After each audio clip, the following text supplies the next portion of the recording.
সুপ্রিয় দর্শক মণ্ডলী, আপনারা দেখছেন কৃষি ও কথা 445 ইউটিউব চ্যানেল। আমি আজকে একটি শীতের বিশেষ ফুল নিয়ে আলোচনা করব, যেটি অত্যন্ত কম যত্নে এবং খুব ভালোভাবে হয়। এই ফুলটির নাম হলো সালভিয়া। তা চলুন প্রথমে গাছগুলিকে আমি নার্সারি থেকে কিনে এনেছি।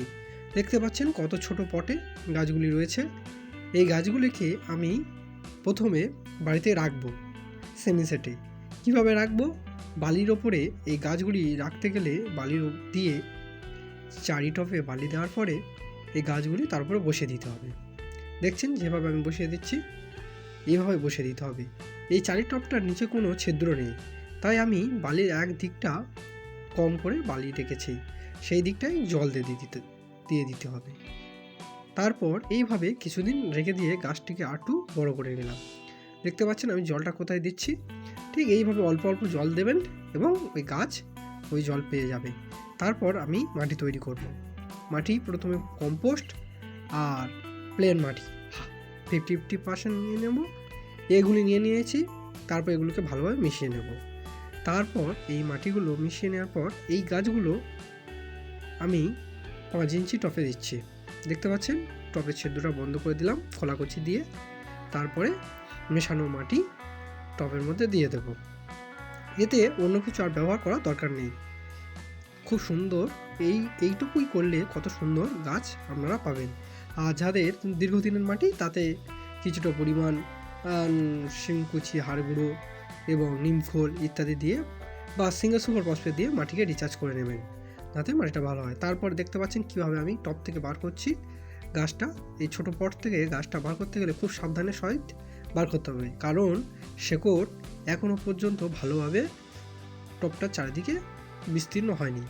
তারপরে বার করতে না পেরে আমি কি করলাম, টবটা ভেঙে দিলাম প্লাস্টিকগুলো। তারপরে আস্তে করে ধরে বার করে নিলাম। ঠিক এইভাবে গাছটি বার করে নিতে হবে এবং সাবধানের সহিত বসাতে হবে। মাটি যতটি রয়েছে ঠিক তত দূর পর্যন্ত গাছটি বসাতে হবে, সেই পর্যন্তই মাটি দিতে হবে।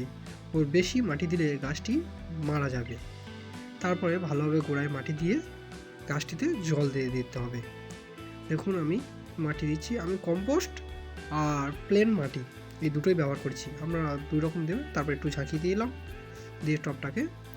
তারপরে এতে জল দিতে হবে। জলটা এমনভাবে দেবেন যেন না গাছটা হেলে পড়ে। খুব সুন্দরভাবে গাছটা বসে গিয়েছে এবং জল দিয়ে তারপর রেখে দিলাম। দেখতে পাচ্ছেন গাছটি কত সুন্দর। এই গাছটির নাম সালভিয়া। আপনারা এটা অবশ্যই শীতে আপনাদের বাগানে রাখতে পারেন। তারপরে আপনারা ঝাঁঝরি অথবা ঝাঁকে করে জল দেবেন। আমি হাতে করে জল দিয়ে দিলাম।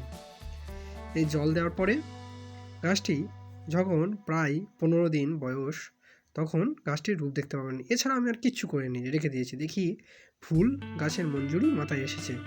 এই ফুলটি আমি এই প্রথম চাষ করছি। দেখতে পাচ্ছেন কত সুন্দর কালার ফুলটি। আমি খুব আপ্লুত হয়েছি এই ফুলটি দেখে, এবং এর চারিদিকে যে গাঁট রয়েছে গাছের, তার চারদিক থেকে মাথা এসেছে।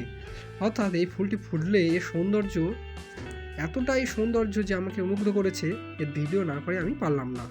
তারপর দেখতে পাচ্ছেন মাথার ফুলটা নেই, চারিদিক থেকে ফুল এসেছে। মাথার ফুলটা আমার গা লেগে ভেঙে গিয়েছে। এটি অত্যন্ত নরম ফুল। খুব আমি দুঃখিত হয়ে গেছিলাম। তারপর দেখতে পারলাম যে আর হয়তো ফুল হবে না, কিন্তু চারিদিক থেকে কত সুন্দর ফুল এসেছে। এটি প্রায় 1.5 মাস পর গাছটি বসানো। কি সুন্দর অবস্থা দেখতে পাচ্ছেন। ফুলগুলো ফের চারিদিক থেকে এসেছে। মাথার চূড়ার ফুলটা থাকলে গাছটি দেখতে এত সুন্দর হতো যে কল্পনা করা যেত না। যে তারপর দেখা যাচ্ছে প্রায় 2 মাস পর গাছটির অবস্থা আস্তে আস্তে ফুলগুলো বাড়ছে এবং ফুলগুলো ঝরছে, আবার হচ্ছে। এত সুন্দর এই ফুলটি যে এর জুড়ি মেলা ভার।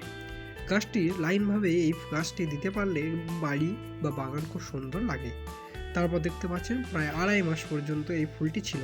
2.5 মাস পর এবার পাতা কিরম একটু হলুদ হচ্ছে, ফুলের কালারও আস্তে আস্তে স্প্রেড হয়ে যাচ্ছে। দেখতে পাচ্ছেন এটি 2.5 মাস পর গাছটির চারা রোপণের পর থেকে অবস্থা। এটি প্রায় 3 মাস পর। গাছটির মাঝের ফুলটা তো ভেঙে গিয়েছে, তাও একটি ফুল থেকে আরেকটি ফুল কি সুন্দরভাবে বার হয়েছে দেখতে পাচ্ছেন। এটি প্রায় 4 মাস পর।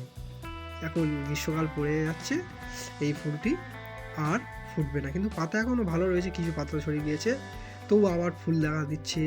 ফুল কিছু ঝরে গিয়েছে, এই অবস্থায় রয়েছে। তা বন্ধুরা, ভিডিওটি যদি ভালো লাগে লাইক শেয়ার কমেন্ট করবেন আর সাবস্ক্রাইব করে পাশে থাকবেন আর আমাকে আপ্লুত করবেন পরবর্তী ভিডিও পেতে বা দিতে। নমস্কার, আজ এই পর্যন্ত রাখছি।